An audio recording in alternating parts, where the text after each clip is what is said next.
Hello, John Talley here with Boats.net. Today, we're going to be building up the power head on our Mercury tracker, 40 horsepower, two-stroke. As you can see, we already broke down the engine and the damage was severe. So, on this table, we have a whole bunch of new parts. Now, what are we going to do? Well, we're going to converge the two here in the middle and build up an engine. So if you're ready, let me go open up my toolbox and we'll dive into this project.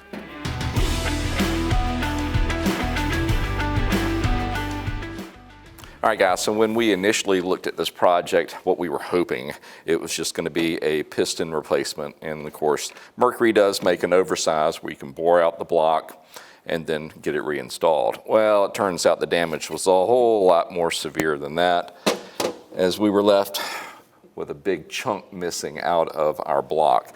So that really changed up the game.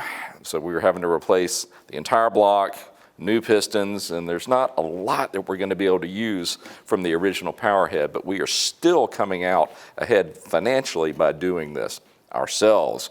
Now, if you went to the dealership and had them build up one, well, you might as well just go ahead and buy the entire unit. But if you're adventurous enough, we can save some money by building it ourselves.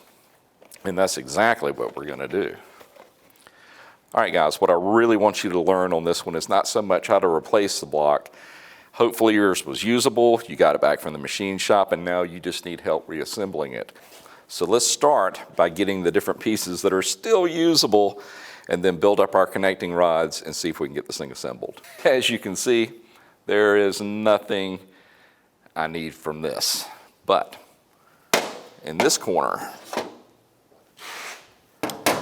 I believe we have a usable crankshaft as well as a connector rod. So let's get that pulled apart and really inspect our crankshaft to make sure it's okay. Polish up those journals just a little bit, and I think we'll be able to reuse this one.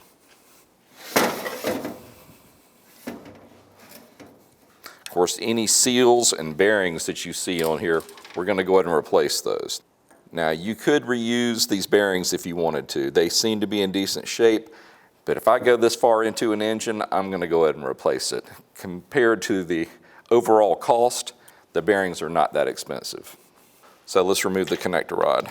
And this is a 1/4 inch, but you have to have a 12-point socket to do it.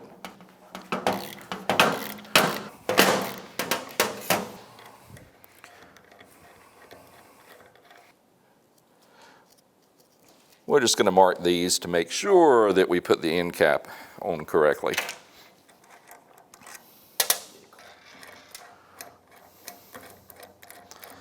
Now, if you are going to reuse a connecting rod, remember, you have to replace the connecting rod bolts. Those are one-time use only.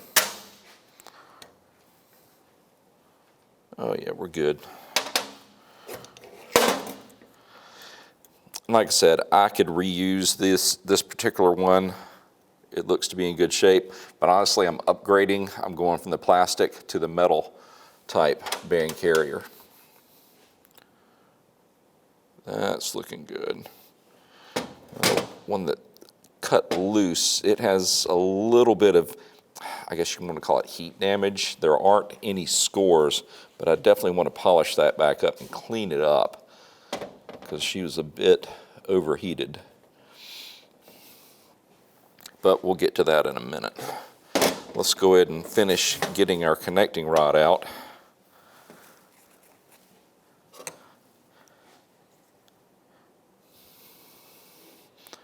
We want to note its orientation. This side is facing up. No, we will not be reusing this piston as it was getting scored up.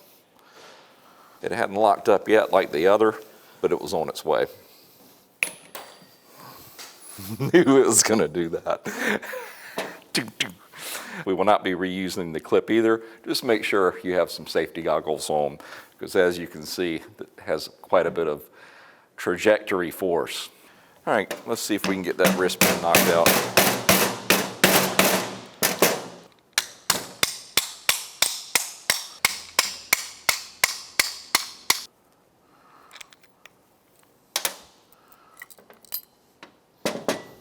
All of that, and that's all we want to keep is just this. Let's go ahead and finish breaking down the crankshaft and make sure these journals are okay. I'm going to replace that bearing as well. Then we'll put the connecting rod on the new piston and then build up the new connecting rod with its piston. Come on.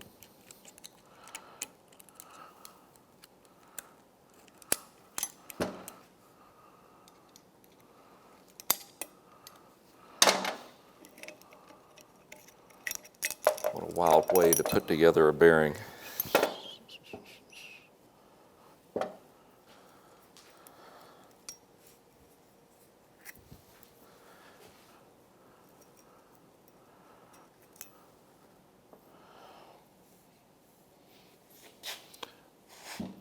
All of that looks good. So we are in good shape thus far. All right, guys, we've got the bearings removed, except for this one on the end. But before we take it off, I want to go ahead and take it over to the stand, and I want to polish up and clean up the different bearing surfaces. I mean, I can tell this one's in good shape. I can see a little bit of discoloration on this one, and I definitely need to put some work in on this particular one. That was the one that had the most damage. So let's step over, put it on the holder, and then we're going to use a emery cloth trick, see if we can straighten this out. So the goal here is basically just to clean it up, take out any imperfections that we can with the least amount of abrasive cloth that we can get away with. Now, Mercury suggests you use a type of emery cloth called crocus, and that stuff is kind of hard to find. But we're going to show you a workaround for that. So what we're going to do to use the back side of this with 600 grit valve lapping compound. I've done this before and it works really well. All right, let's get going. You don't have to put a lot of pressure on this, but you do want to move around at a fairly good clip. And the chances of you turning this into an egg are very, very minimal. Because like I said, this is 600 grit and we're actually using the back side of the emery cloth. And it will not take much to clean up what we were just looking at. And we'll go ahead and get the top section as well. And interesting story, when this one locked up, it had so much momentum, it sheared the key and then kind of galled the end of the crankshaft itself. And this should clean that right up. The goal here is not to remove a bunch of material, mainly just to clean it up. That's what we're after. Because if yours has a bunch of severe pitting or gouges in it, well, this isn't going to fix it. This is going to mask it. But the real fix would either be A, to buy another one, or take it to a good machine shop and have them straighten it out. But ours is not in that bad a shape. I think that's it.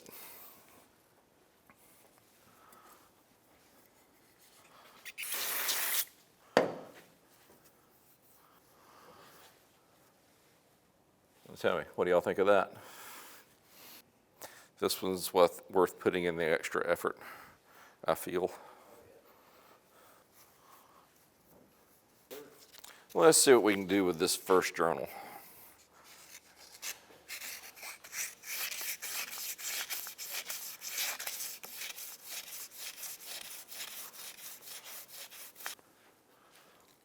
Let's see how we did. I started looking and feeling better, but we still have some more work to do. I barely worked on that for 2 minutes.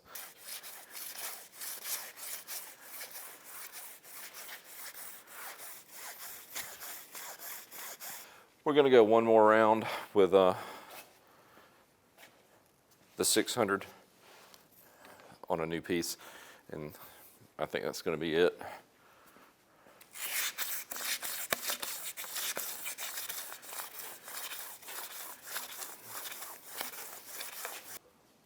All right, guys, I think we've got something there. I'm happy with that.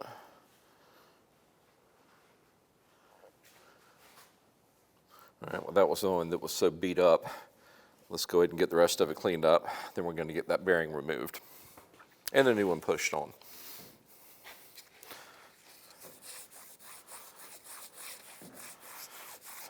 This particular journal, it had not suffered any damage. but we just want to clean it back up. So this shouldn't take but a few passes.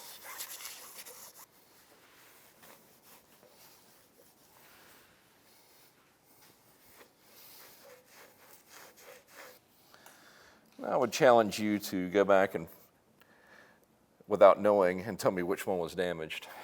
So I think that turned out pretty well. All right, guys, I'm pretty happy with the way that turned out. So let's get this bearing removed and get the new one pushed back on. All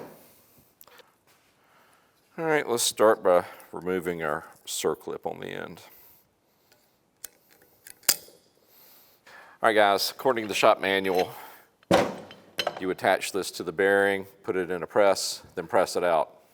Should work great if your press is big enough to accept that much of a diameter. Mine doesn't quite cut it, so we're going to try a workaround. Going to use a 3-jaw puller. The trick is I cannot damage the end of this crankshaft, especially where those splines are. So for the first time in recorded history, I think I found a use for a 9mm socket. We're going to drop that down in there, give something to push against, and see if we can get that to pull off.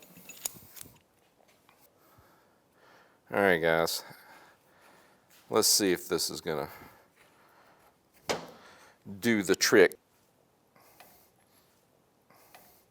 Should, but you know.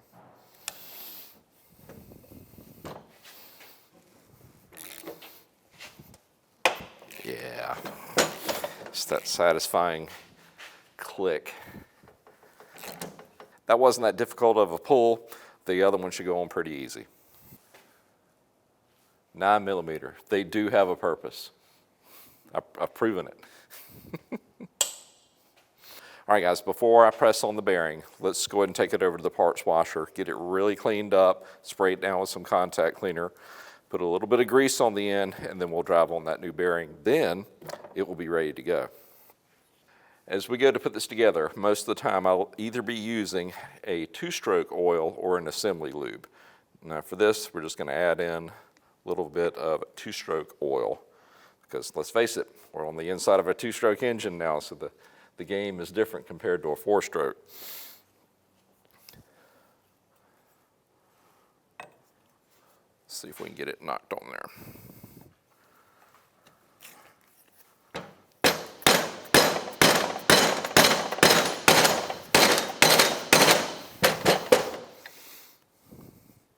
That's it. Now, a bit of advice, if you were working on pressing on a bearing on the end of a crankshaft and it did have a lot of tension on it, what you would need to do is fill these 2 voids to where it doesn't actually bend your crankshaft and actually use a press to drive it on. This one, it really wasn't that tough. I was using just a dead blow to do it, so it wasn't that difficult to do. So I'm not worried that I may have bent the crankshaft. I wasn't hitting it hard enough. There's just no way. Now all we need to do is pop our circlip back on. That way we'll know that our crankshaft is going to be ready to go when the time comes. All right, there she is. All right, guys, we've got our crankshaft ready to go. Let's start working on our piston and connecting rod assemblies.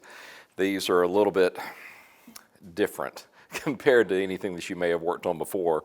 We actually have to build up the bearings inside the small end of the connector rod, and it's kind of like building a watch for a mouse, but I'm going to see if we can walk through it. Now, the Mercury manual, they have a special tool, and it has a bushing that can go in here, and you can build your bearings around it and then bring it up inside the piston and then put the wrist pin through. And it's kind of pricey. Now, I've used that tool before, and actually I have one back here. But chances are, if you're building one for yourself, you probably don't want to spend the $60, $80, $100, whatever this thing costs, and you're only going to use it one time, because what we're after is just that little bushing right there. So I have done this in the past. We're actually going to build it up just using assembly grease to carefully hold those little needle bearings in place and then drive the wrist pin through the piston. It can be done, it just takes a bit of patience. So let's give it a try. before I actually have to use the tool. All right, let's get some of these parts bags opened up.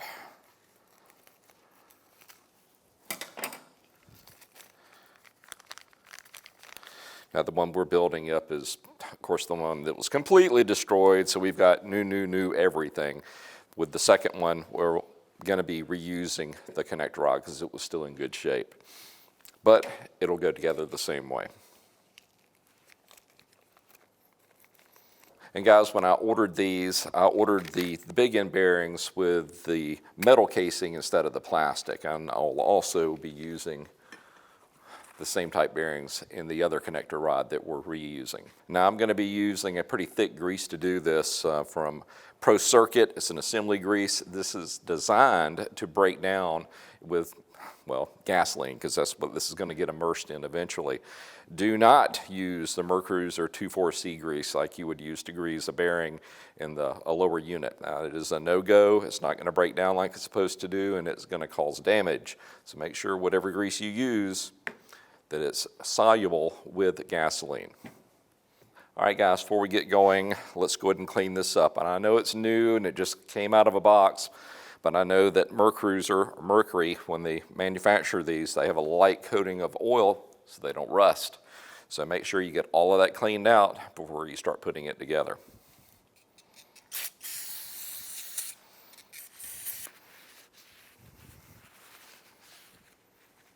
See what I'm talking about? Not the end of the world, but we want this to be as clean as we can get it.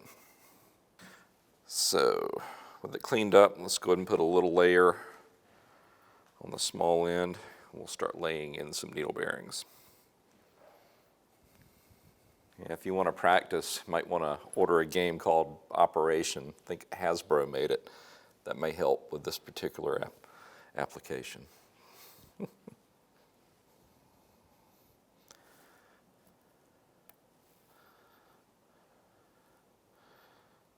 Just a small note, if you need to order these needle bearings, they don't come as a set.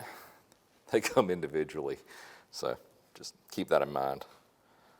But when you order the connecting rod assembly, it comes with the appropriate number.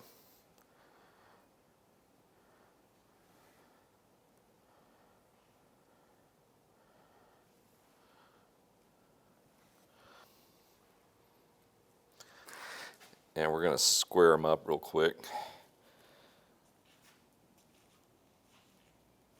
Yeah. Now, the next fun part, getting these circlips inside. Okay.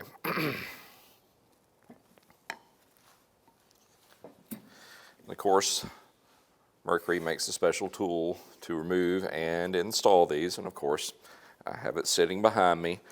But we are going to do it without.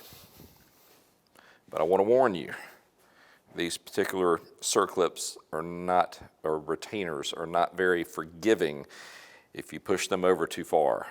Because once they crimp, you're done. So if you're not sure, when you go to order these up, you may want to get a couple more in case you have to go through a learning curve. Hopefully that will not be the case for me. And the first one we want to go ahead and get in, and I usually start, you do not want the edge to be down in here or the ends to be down in, but I usually start really close to it with the edge going right there, the end of the circlip going right there, and then work it around. That seems to work the best because that last little push is always the hardest, and that's where you can use that little indention that you use to remove it to get it to pop in there like it's supposed to. All right, guys, we're going to start with that first edge all the way up.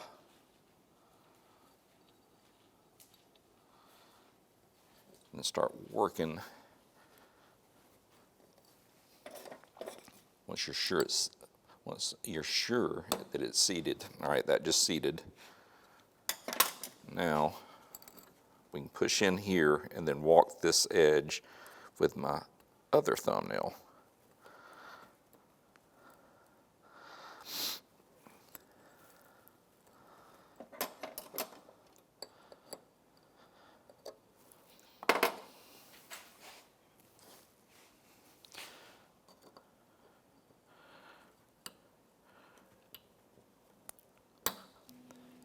That was it.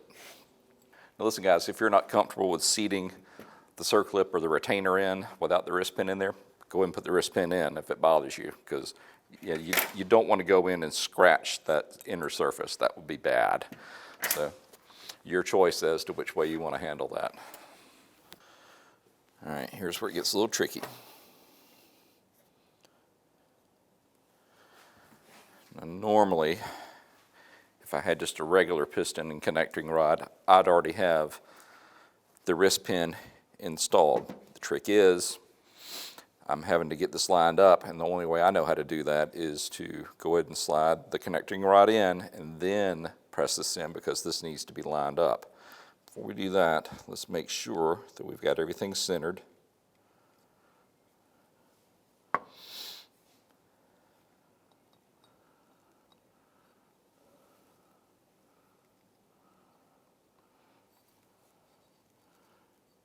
Alright.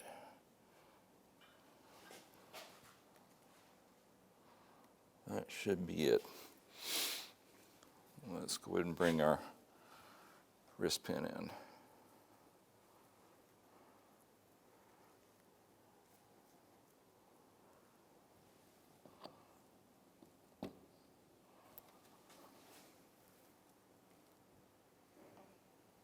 Looky there.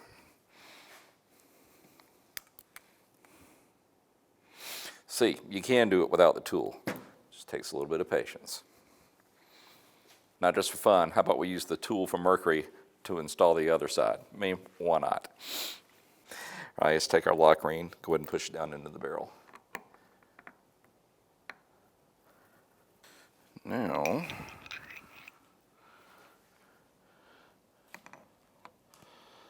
let's bring her in.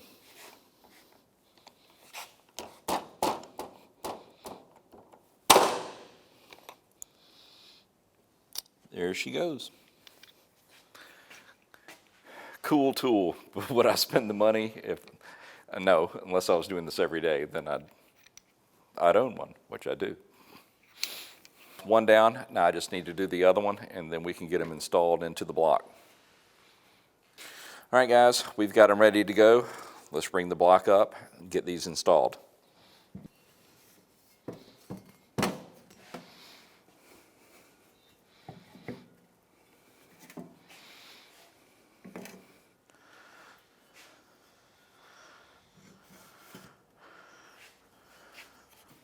All right, we'd already cleaned this up once, but let's clean it up one more time just to make sure.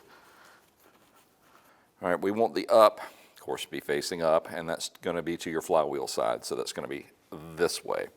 Before we pop them in there, let's put a light coat of oil on the pistons, work some into the rings, and then we'll add some into the cylinders. All right. You don't have to glob a lot in there. We just want a thin layer so it's not completely dry on startup. All right, let's go. There's up, up. We're aligned. Now you'll notice at the bottom of the cylinders it has a tapered edge, and that's going to help compress in the rings as we go.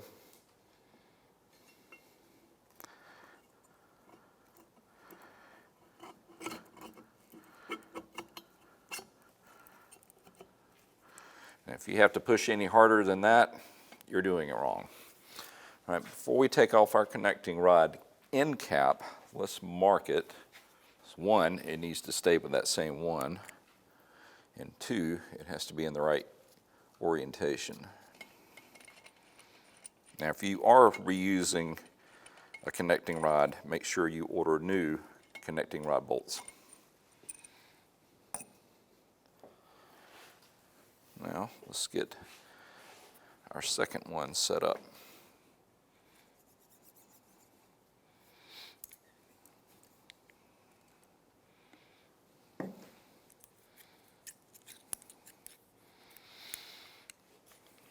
There's our up.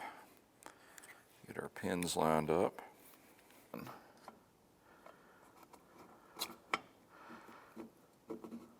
There.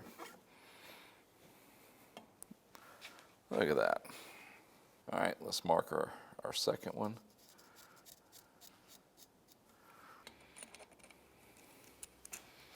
All right, guys, she's good to go. Let's step over and prep the crankshaft, and then we'll pop it in there. All right, guys, we're going to build up another needle bearing. Not quite as small bearings to deal with. Let's go ahead and get a little bit of a layer of the assembly grease, or needle bearing lubricant is what they call it, to hold everything in place.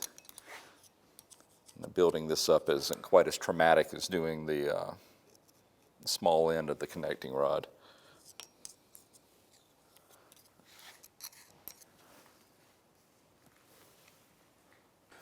All right, let's go. No real magic, just start popping them in there.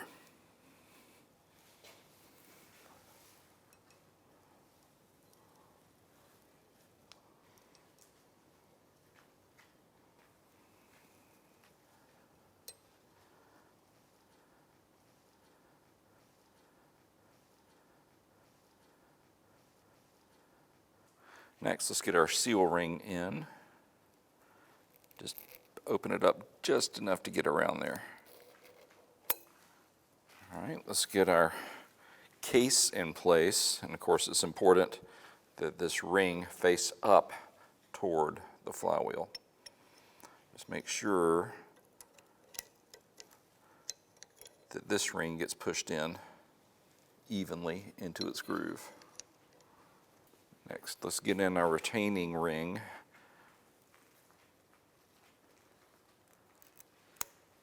There we go. Now, let's go ahead and shoot in a little bit of oil just to make sure. We'll also add in some into this bearing that we installed earlier. Now let's get our top bearing on.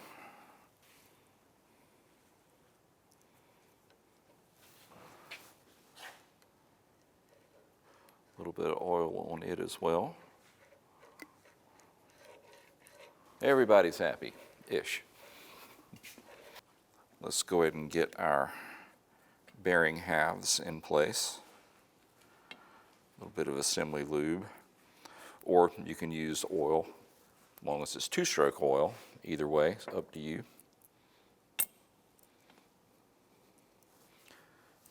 I prefer this as it helps to hold them in place. All right, let me go grab the crankshaft, then we're going to set it in place. Here's where you need to be paying attention, because you've got these locator dowels or pins that need to go into the bearings here and here.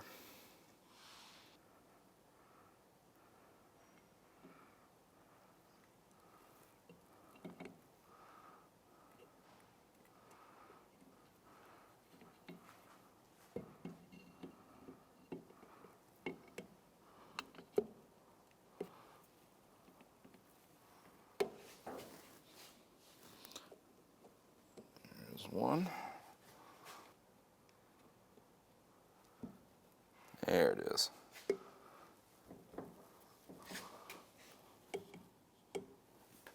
And once you're sure, you can lightly tap it into place, just to seat it. Yeah. That is her.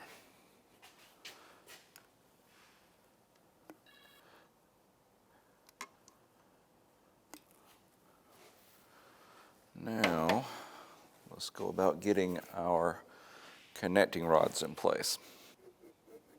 Reach in and bring this one up.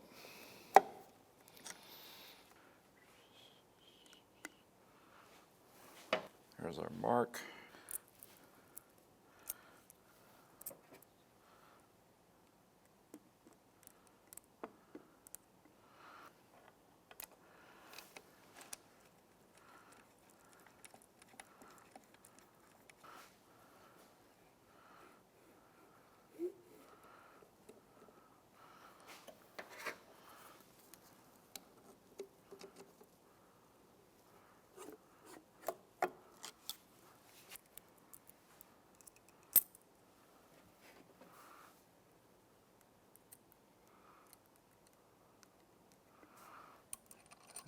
There's our other mark. Make sure you have just a little bit of oil on each one of the rod cap bolts. When you're getting it to seat, you want to kind of pinch it with your fingers, the end cap, and just bringing them down until they seat. Make sure they're lined up correctly and not rocking around. So you want to pinch it about right there and bring it down. All right, guys, we're just barely going to seat these lightly.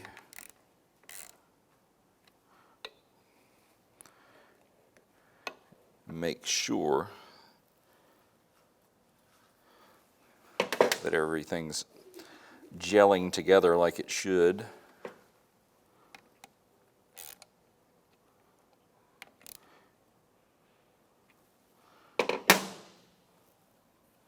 That's what we want. That's the marks that we put on there. So I believe we are good to go. All right, now we're going to torque them to 120 inch-pounds, which is 10 foot-pounds. If you do not have an accurate torque wrench yet, now is when you need to buy one. Now we need to take each one an additional 90 degrees. Now this particular torque wrench can do that. All right, 90 degrees, which is basically we're going to end up here. The good part about this particular torque wrench, it'll let you do this.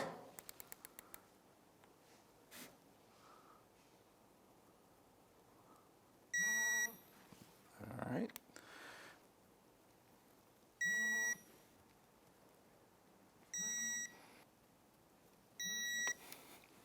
All right.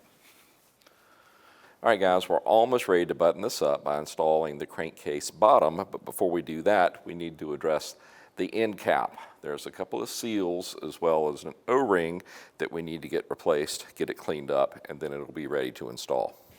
You'll notice that this larger inner is facing like this, and the outer side is like this. So in other words, they're going to be back to back when they're installed. Let's get it punched out.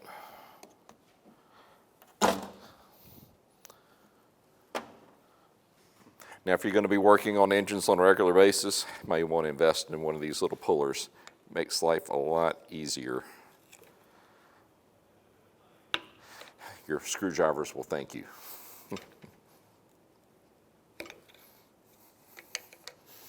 Because that made that look easy, because it was.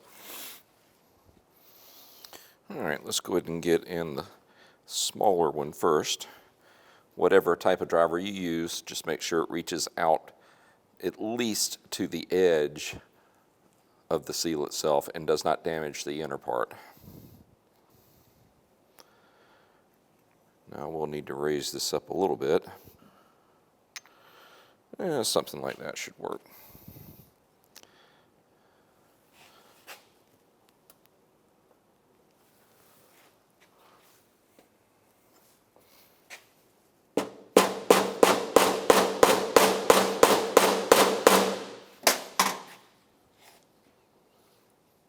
Not quite, almost.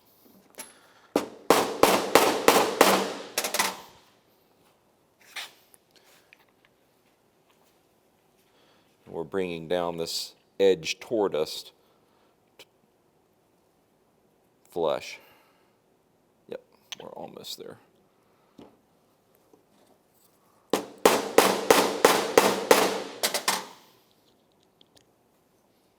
There we go. That's it. Now, let's go for this one.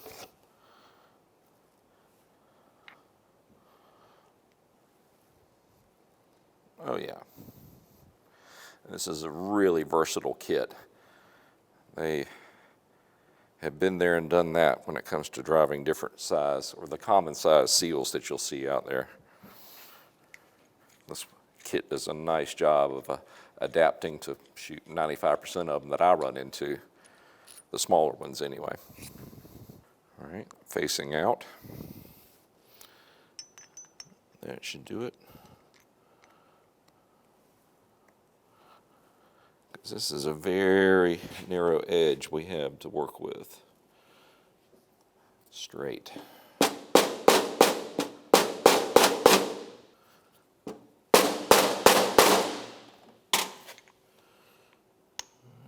feels like she's down even all the way around. All right, we're good to go. Next, let's get our O-ring in place. Now we want to pack the seal surfaces with 2,4-C.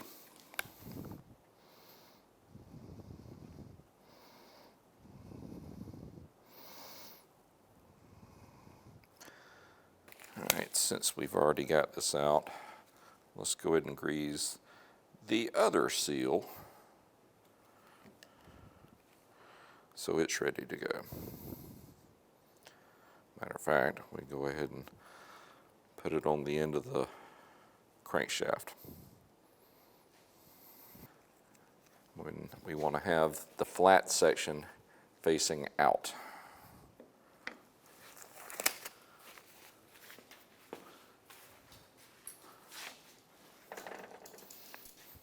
There's two surfaces that we need to worry about sealing at this point.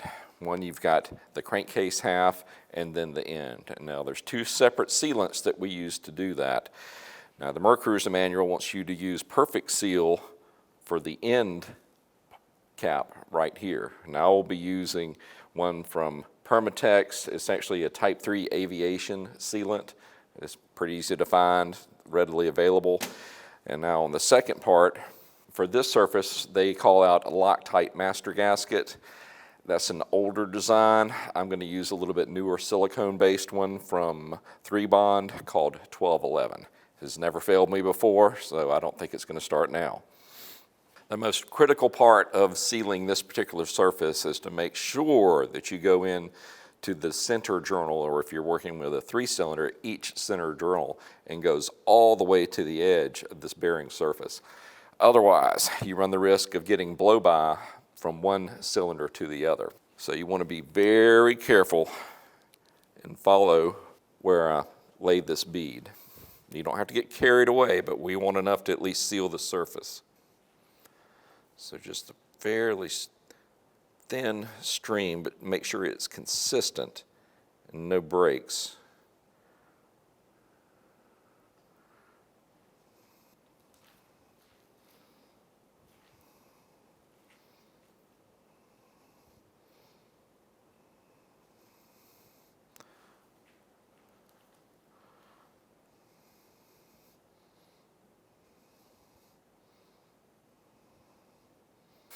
All right, guys, I'm sure this surface is clean, but we want to look at the other half real quick and just make sure, yeah, it wasn't quite ready. Cleaner it is, better chance you have of everything sealing up the way it's supposed to. All right, next, let's do a thin layer of what they call perfect seal or aviation seal on our end cap.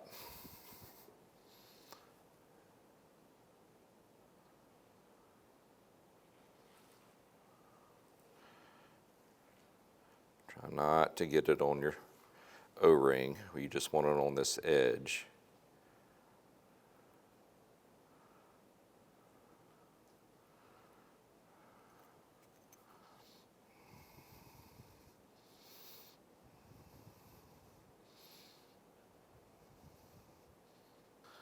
Now what I'm going to do is go ahead and lay this in place.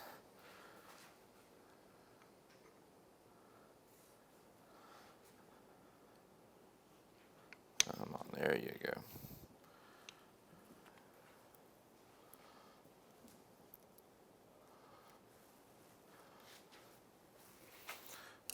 Last chance to make sure your sealant comes up to that edge of this O-ring. Yeah, we're good. Now, let's bring it up.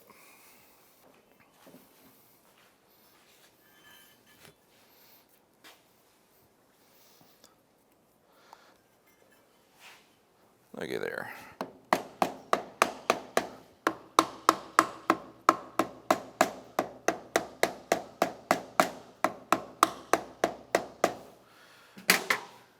Now let's get our end cap bolts in, but just finger tight.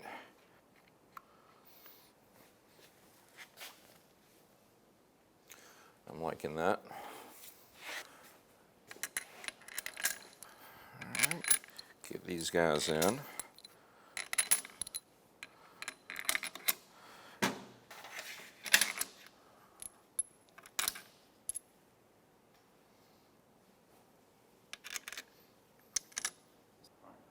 Now we're going to torque these to 16 foot-pounds in the following sequence. 1, 2, 3, 4, 5, 6, 7, 8, 9, and then 10.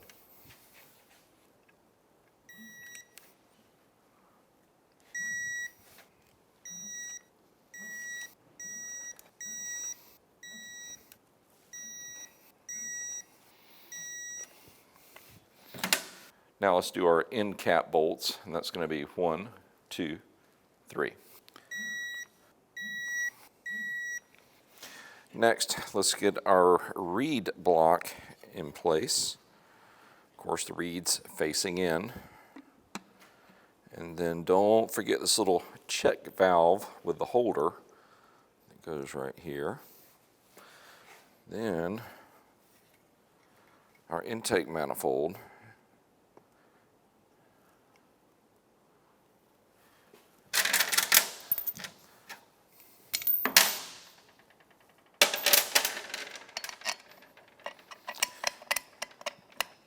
Get all the bolts in place, just finger tight, then we're going to torque them to 16.5 foot-pounds.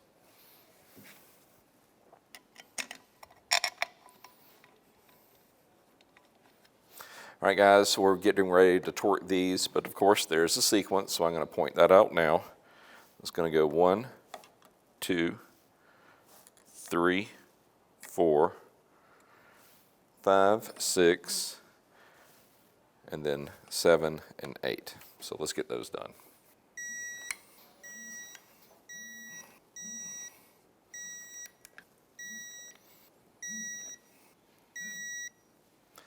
Well, all right guys, there it is. She is ready to go. Next step, we're going to take it over and paint the new engine block and lower case. But that's going to do it for this particular video. Well, listen, if you need any parts for your machine, why don't you come see us at boats.net and we can get you taken care of. If you have any questions or comments about this particular video, why don't you leave them in the comments below and I'll do my best to answer them. And hey, you like what you see and you want to see me continue on this, why don't you go ahead and hit that subscribe button. That way you'll be notified of whatever I'm working on next. We just want to say thank you for shopping here with us at boats.net, and we will see you in the next video. Y'all have a great day.